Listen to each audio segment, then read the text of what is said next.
വിരുന്നിപ്പോഴുള്ളത് അബുദാബിയിലാണ്. അബുദാബിയിൽ എത്തുമ്പോൾ എല്ലാവർക്കും അറിയാവുന്ന വലിയ ഒരു ഓർഗനൈസേഷനാണ് ഇന്ത്യ സോഷ്യൽ സെൻറ്റർ. തീർച്ചയായിട്ടും ഒരുപാട് ഇന്ത്യക്കാർക്ക് ഒരുപാട് സഹായങ്ങൾ നൽകിയ വലിയൊരു ഓർഗനൈസേഷനാണ്. ഇന്ന് നമ്മുടെ അതിഥി ഇന്ത്യ സോഷ്യൽ സെൻറ്ററിൻ്റെ ബഹുമാനപ്പെട്ട general secretary mister R Vinod സാറാണ്. അദ്ദേഹത്തെ വളരെ ആദരപൂർവ്വം സ്വാഗതം ചെയ്യാൻ പറ്റുന്നതിലേക്ക് സാർ നമസ്കാരം. നമസ്കാരം.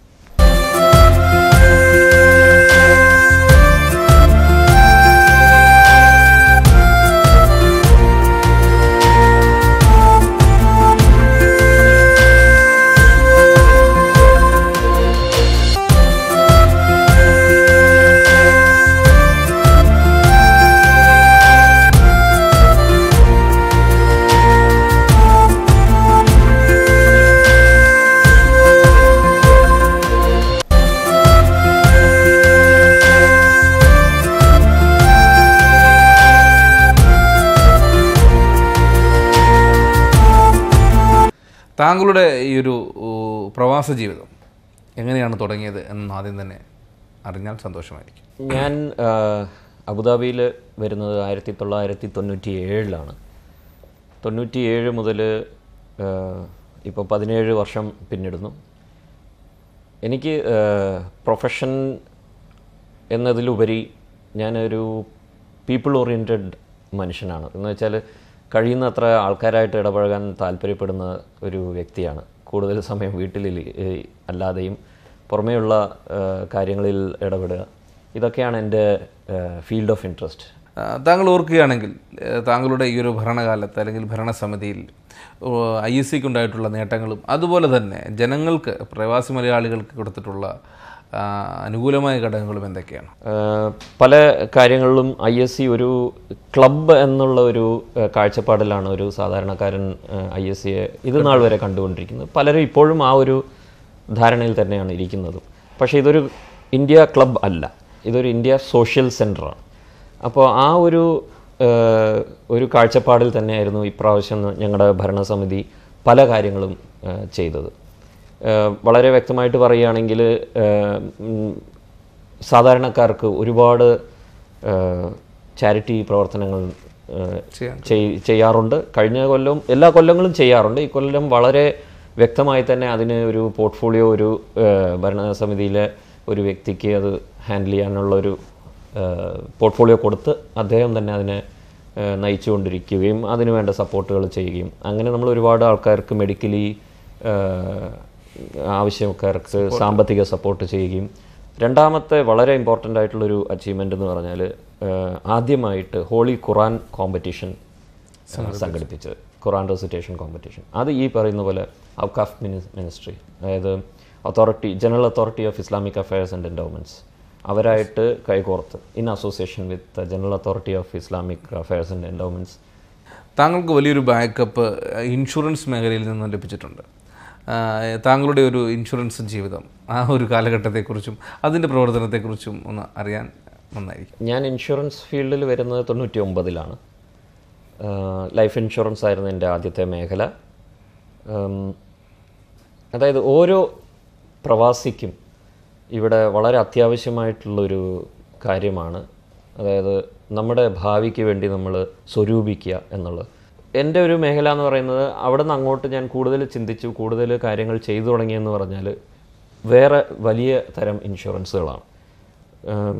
കോർപ്പറേറ്റ് ഇൻഷുറൻസുകൾ, ബിസിനസ് ഇൻഷുറൻസ്, കീമാൻ ഇൻഷുറൻസ് എന്ന് പറയുന്നത് ഒരു മനുഷ്യൻ, ഇപ്പോൾ ഞാൻ ലൈഫ് ഇൻഷുറൻസിൻ്റെ കാര്യം പറഞ്ഞപ്പോൾ ഞാൻ എൻ്റെ കുടുംബം എന്ന് മാത്രമേ പറഞ്ഞുള്ളൂ. ചില ജീവനുകളെ ചുറ്റിപ്പറ്റി ആയിരക്കണക്കിന് കുടുംബങ്ങൾ ഉണ്ട്. അതായത് ഒരു ബിസിനസ്മാനെ അയാൾ ജീവിച്ചിരുന്നാൽ മാത്രമേ യഥാർത്ഥത്തിൽ ഒരു 1000-ഓളം കുടുംബങ്ങൾ ജീവിച്ചിരിക്കുള്ളൂ എന്നുള്ളൊരു അവസ്ഥയുള്ളതാണ്. അപ്പോൾ ആ കീമാൻ വളരെ ഇമ്പോർട്ടൻ്റ് ആണ്. അബുദാബിയിലെ കുറേ ക്ലയൻറ്റുകൾക്ക് അല്ലെങ്കിൽ കുറച്ച് ബിസിനസ്സുകാർക്ക്, കുറച്ച് മലയാളികൾക്ക് അറിയാവുന്ന ഒരു മേഖല താങ്കൾ നല്ലൊരു ട്രെയിനർ ആണ് എന്നുള്ളതാണ്. ആ ഒരു മേഖലയെക്കുറിച്ച്, താങ്കളുടെ അതിൻ്റെ സാധ്യതകളെക്കുറിച്ച്, താങ്കളെക്കാൾ ഉപരി ഒരുപാട് ബിസിനസ്സുകാർക്കും അതുപോലെ തന്നെ ഒരുപാട് ജനങ്ങൾക്ക് ഉപകാരപ്രദമായ ഒരു മേഖല കൂടിയാണ് താങ്കൾ ഇപ്പോൾ കൈകാര്യം ചെയ്യാൻ തുടങ്ങുന്നത്. അതിനെക്കുറിച്ചൊന്ന് വിശദമാക്കാം. അനൂപ് അത് പറഞ്ഞതൊരു നല്ലൊരു ഒരു വീക്ഷണം തന്നെയായിരുന്നു. അത് ചോദിച്ചുകൊണ്ട് പറയാം.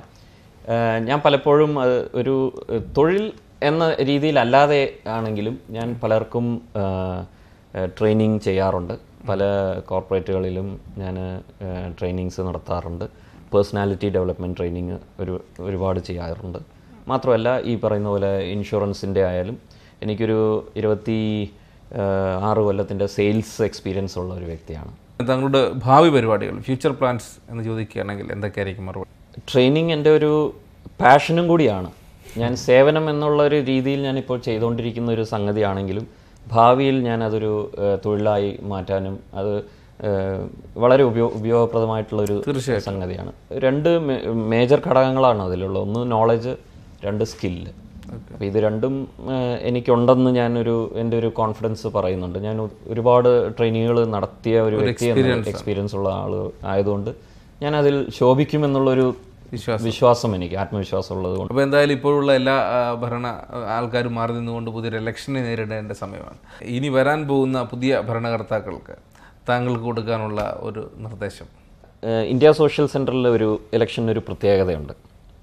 ഒരു പാനലല്ല മത്സരിക്കുന്നത്. ഓരോ വ്യക്തിയും അവരവരുടെ പോസ്റ്റിന് വേണ്ടി അവർ തന്നെ ക്യാൻവാസ് ചെയ്ത് അവർ തന്നെ വിജയിച്ച് വരണം. വന്ന ശേഷമേ നമുക്കൊരു ചോയ്സ് ഉള്ളൂ. ഈ വന്ന വ്യക്തികളൊക്കെ ആയി ഒരു ടീം ഫോം ചെയ്ത് ആ ടീമാണ് ഒരു വർഷത്തേക്ക് ഇവിടുത്തെ ഭരണം നടത്തുന്നത്.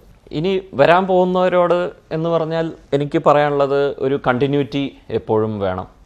വിട്ടുപോയ പല കാര്യങ്ങൾ അടുത്ത കൊല്ലം, ഒരു കൊല്ലം കൊണ്ട് പലതും ചെയ്തു തീർക്കാൻ കഴിയില്ല.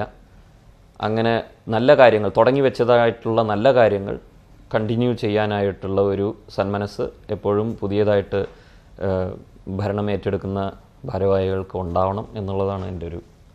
ഇനി താങ്കളുടെ കുടുംബജീവിതത്തിലേക്ക് വന്നു കഴിഞ്ഞാൽ താങ്കളുടെ കുടുംബത്തിൽ ഇവിടെ ആരൊക്കെയാണ് ഒപ്പമുള്ളത്, നാട്ടിൽ ആരൊക്കെയാണുള്ളത്, കുടുംബവിശേഷങ്ങൾ, നാട്ടിലെ വിശേഷങ്ങൾ? ഇവിടെ ഭാര്യ, 2 കുട്ടികൾ.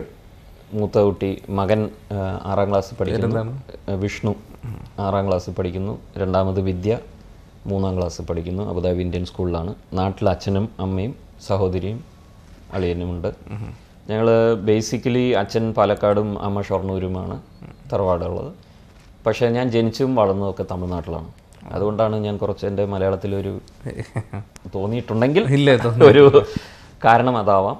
രണ്ടാമത് ഈ പറഞ്ഞ പോലെ ജനിക്കുമ്പോഴേ പ്രവാസിയാണ്, കേരളം വിട്ടിട്ടുള്ള. കേരളം വെറും ഒരു വർഷത്തിലൊരു മാസം, 1-2 മാസം ഇടത്താവളമായിരുന്നു. അതെ, ഇടത്താവളം എന്ന് പറയാം. അങ്ങനെ പാലക്കാട് ഇപ്പോൾ സെറ്റിൽ ചെയ്തിരിക്കുന്നു. എങ്കിലും ഈ പറയുന്ന പോലെ ഒരു മാസമാണ് എൻ്റെ പാലക്കാട് ജീവിതം, ഒരു വർഷത്തിൽ. അങ്ങനെയാണ്. വൈഫിൻ്റെ പേര്?